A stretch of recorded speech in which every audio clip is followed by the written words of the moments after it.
Audio Jungle. Hi, all my flock members. Badraven here. We are on with our Halloween, Badraven Scary Movie Halloween collection. This is part 6 of 10. We're getting into the nitty gritty of the bunch here. This one is going to be Halloween 5, The Revenge of Michael Myers. Now this one came out in 1989. I remember this fondly because when I worked at the Corbin Cinema 4, the old one that was tore down in Corbin, I had just started there, and I remember the poster really well because I got the original poster. I'll show you the disc, the Blu-ray disc I got here. But the poster is of this right here. So this one is when I went and worked there. I saw this poster and I love the original mask artwork, as you know of my other Halloween videos. To get the Halloween and all that on a poster, I jumped at it when I was working there back in the day, back in '89. This movie, it was like one of the movies that were playing while I was working there. So that was kind of my dream come true, is to be able to watch a Halloween movie at a theater that I'm working at. So I'll show you this right now since I already got it out here. But this is the front of it. This came with the Blu-ray disc. I think it was 15 disc set, or this was one of them. And this is the spine. And this is the back. I'll show you the inside. And we got the cover right here. Like I said, I love the black covers on these Blu-rays. They're really awesome. But like I said, I watched it at the movie theater, and I got to get the poster too, so that was really cool. But I'll tell you a little bit about the movie, who's in it. All right, get my cheat sheet here. I cannot pronounce the director's name. I'll post his name up here. It's like really long, and it's a picture of him. And also, you should know, any Halloween movie's got to have Dr. Loomis, which is Donald Pleasance. He's in it again, and he gets his name over the title because he's like the big star of it. The only one really left that is a star. Danielle Harris reprises her role in part 4. She was in it as the little girl, as Jamie, the daughter of Jamie Lee Curtis. So she's in the second part of it. So we were doing backwards, so you know. She's in it still yet. And we got Ellie Cornell as Rachel, and I'll get into her character. I love Rachel in part 4, and this one they just kind of squander Rachel, and she is such a beautiful girl and lovely. If you're out there, I had made a crush on you in part 4, and this one I reminded me how much she's like the girl next door. She is very, very pretty girl. Anyway, getting off my starstruck stuff. We have Bo Starr as Sheriff Ben Meeker. Then we have Jeffrey Landman as Billy Hill. I think that's like the Jamie's little boyfriend. He stutters and stuff. It's in the hospital with her. Tamara Glenn as Samantha Thomas. Jonathan Chapman as Mikey. Matthew Walker as Spitz. And our wonderful favorite, Wendy Foxworth as Tina Williams. I could go in forever on Tina. If they got $1 for every time Tina's name was uttered in this movie, we would all be rich. Well, anyway, this sets place after but actually at the beginning of the movie, which it has a great title. I guess see the Halloween 5. I think the way it looks really cool. The title alone was worth it. You know, most parts of this boring, some parts of the boring movie. But they start off immediately after the events of part 4, where they're shooting him and he falls down the well. Michael Myers, that is, they're shooting Michael Myers, the cops are, and everything. So he falls down the well. They think he's still down there. They throw a dynamite stick down there, but he has already crawled out to the other side to like a little creek, floating down the creek. after being shot, so he's kind of wounded. And they think he's dead. Who wouldn't think he's dead? It takes place from there. He floats up onto like a barge area where his fisherman is got a net in there, and he gets out of the water, goes inside, and you think he's going to attack the old man in there with his parrot, but he collapses from his wounds. That's where it kind of stops from part 4. It says a year later, and it shows little Jamie in the the clinic or up for children with problems. She cannot talk. She has lost her voice. She can't communicate, besides writing with anybody. For some reason, I guess the trauma. You'll see she stabbed her stepmother at the end of it, and we didn't know why, what all that was going on. So they had put her in there because of her violent tendency, I guess. And of course, they know that she's the relative of Michael Myers, so they probably think maybe it runs in their blood, so that's why they put her in here for observation. And for some reason, Dr. Loomis is always around this place. It's like he's wandering around the halls. I don't know if he actually works there or he just happens to come in all the time, but he's like, every time a scene happens, he kind of walks in the door. And so it kind of leads me to think that he's got a room there, but that's neither here nor there. We get introduced back to Rachel, and I'm going to tell you, Rachel was the best part of this movie, and she was only in a few parts of this movie, and this is spoiler review, people. But Rachel, she makes it all through the part 4, and some reason they don't keep her in this movie. And I was going to watch the behind the scenes of this movie to see what the director reasoning was for her being cut out of it, but I can't remember what he said. When Rachel was the girl from part 4, the stepsister of Jamie, the foster parents, and she was the big part of it. She survived all through part 4. And Rachel, some reason, I love Rachel, that they didn't keep her in this movie. I don't know what the director was thinking, or the writers, or whoever, but they cut her out of this one. I was deeply disappointed, especially after the shower scene in this movie. I mean, I'm a guy here, boys and girls. She looked awesome in the shower scene. I have to say it. I'm sorry. No, it's the Family Channel, but she didn't show any nudity. People, don't get too crazy on me, and turn off the channel here. She was behind a plastic curtain, but she was still a very sexy looking girl. Okay, I'll get off that. Anyway, Rachel's not in this for long, but she is in this part where they show Jamie at the clinic. She has to be interrupted as she's talking to Jamie about the Halloween thing they're going to have at the little clinic, school, whatever you want to call it, place she's staying there for Jamie. And here comes Tina at the window with a dog named Max, and they go in there, and Tina is the most obnoxious person you ever seen. Yeah, I mean, she's just annoying beyond belief. I don't know who wrote this character, but this girl plays her to a T. If they wrote her as being annoying and constantly gyrating and jumping up and down and acting goofy and saying stupid stuff, well, that's Tina. And she gets to survive. She gets to live through most of this movie, so I don't know how I got so lucky not to keep Rachel in there, which it should have been. But anyway, Dr. Loomis sees them all in the room, and that's what's going on in here, because they got a dog in the room, and Tina's in there, and Rachel's in there. They all leave her alone, and Rachel says she's leaving, but she'll be back in a couple days. She's going to go see her mother and everything. I guess they have to keep them kind of separate between Jamie, since Jamie tried to stab her with a knife. It showed the flashback of that. Anyway, it goes back to Rachel's house, and she's taking a shower, the best scene in the movie. And she's getting ready to go see her mom.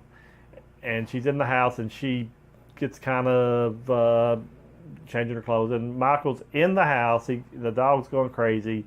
And somehow, not Tina, but somehow Jamie, the little girl, can sense what Michael's doing. She's like the E.T. effect. I told you about about E.T. and Elliot feeling each other's feelings and stuff. Well, she's doing this with Michael. So she could tell Michael's there at the house, and she starts flipping out, and they think she's about to die, but she's trying to tell them that Michael's at Rachel's. They call Rachel, and Rachel says that they tell that Jamie senses somebody in there, so get out of the house. She gets out of the house in a towel, woo, and of course, they can't find anybody. So she goes back in, and that's when she gets killed, unceremoniously just stabbed with a knife in her room. And I thought that was the biggest mistake they made in this movie, is not keeping Rachel in there, because she could have made this movie so much better. Get rid of the Tina character, keep Rachel, people. So they never do find her body that I can recall in this one. He hides it very well. Tina goes over there, and of course, he's in there with Tina too, but Tina survives and gets out without him even touching her.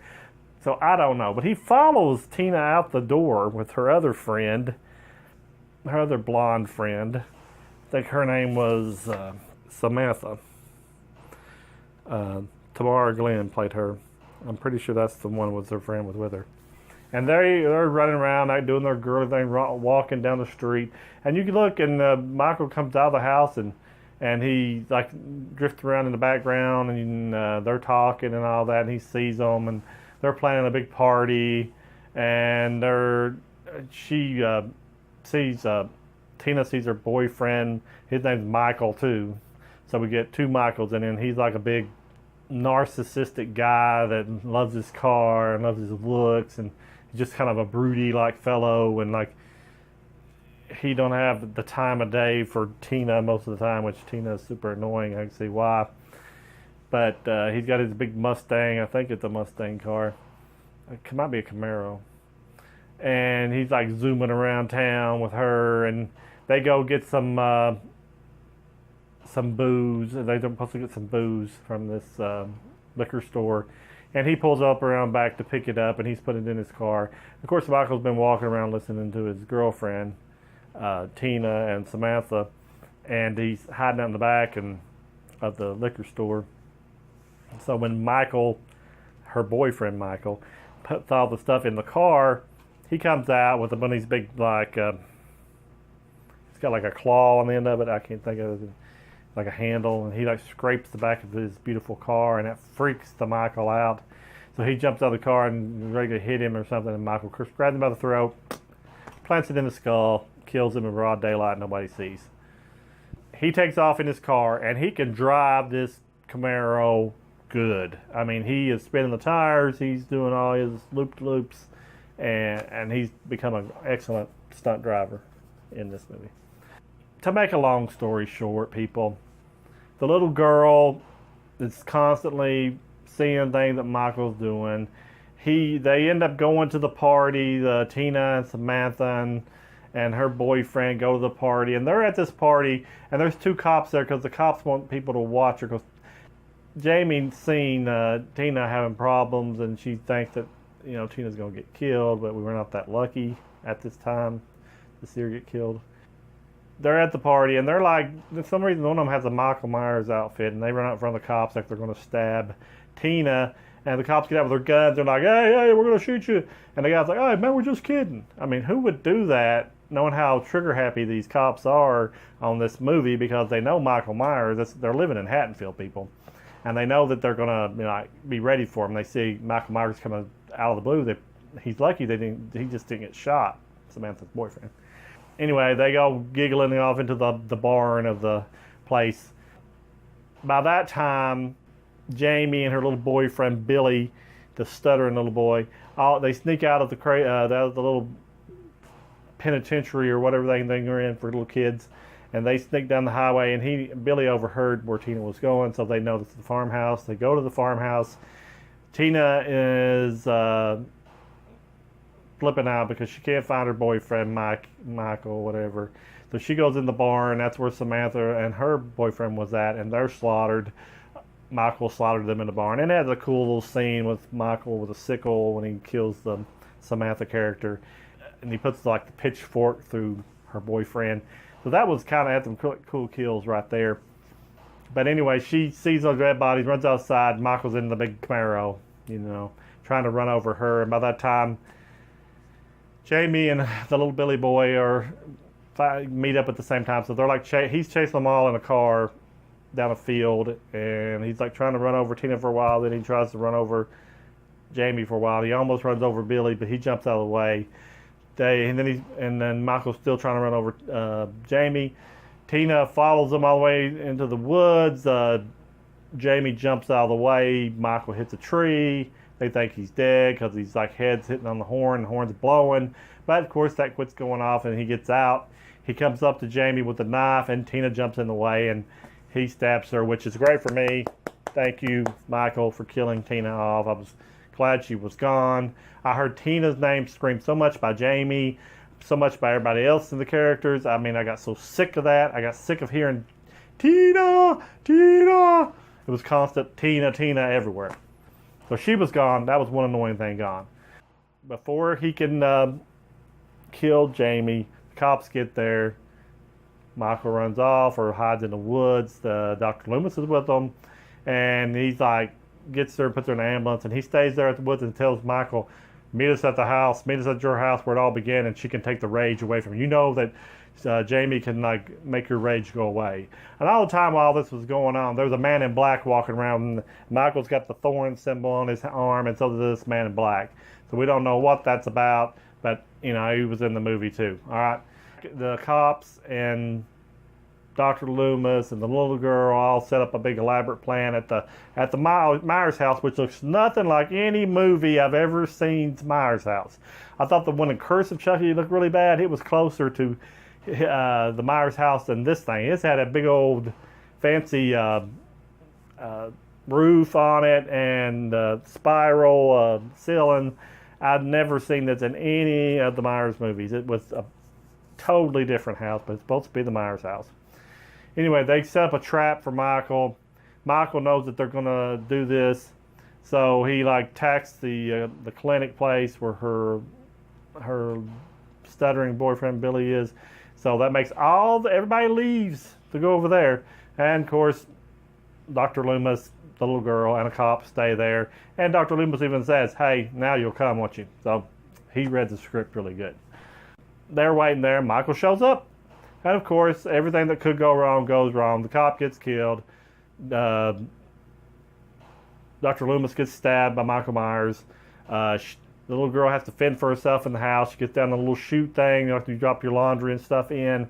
And Michael tries to get her out of that thing. He's stabbing into that. She gets back out of that. She runs upstairs, and he's got a coffin from a 9-year-old little girl in the cemetery earlier that day, because he wants to kill her and put her in it. So she gets in the coffin, and she tells him, "Please, Uncle Michael, if you just show me your face, I'll be happy." And he takes off his mask, and he's got he just shows a little close-up of his eye and a little tear running down that like that. And she's like going to touch his face, and he flips out and puts his mask back on. Somehow she gets away back downstairs. Dr. Loomis shoots him, whatever, drops a big metal, like a big chain, net over him, and keeps hitting him until he's Michael's unconscious. They take him and they load him up, and finally the cops get there and take him, load up Michael, put him in the jailhouse, and you think it's all over, and Jamie's sitting in the back of the cop car, and all of a sudden the police station starts going crazy. Jamie gets out of the car, she goes in there, and there's fire everywhere, and Michael has been busted out of the jail. I mean, the bars literally melted. The guy in black went in there with a gun and shot the whole police station up and took off with Michael. And Jamie is just standing there what? And that's why I was at the end of the movie, what? But anyhow, that's how it ends until you get to the curse. And, I've done that review. That's the movie in a nutshell. I may have left out a few little nuances in there, but it's not that great a movie, people. But that's basically it. This concludes our part 5, the Halloween 5, the Revenge of Michael Myers review. Coming up next, stay with us. Next week, I'm going to release the part 4 of this, Halloween 4, the Return of Michael Myers, where they start back the new series again after part 3. And I hope you join me with that. That'll be, this one around today will be part 6 of 10. So then that other one, Halloween 4, will be part 7 of 10. We're moving our way on up to the original Halloween by John Carpenter. And don't, miss that, because it'll be closer to Halloween when I release that one. But we're working our way to it. This will be part 4 coming up, so we're getting closer, people. So please come back, tune in, tell your friends, maybe get them all in the Halloween mood while watching these. I just want to let you know that the Badraven is your friend, and we want you to keep coming back to the channel because every view counts. So we're going to let you go, and we'll talk to you later, and goodbye.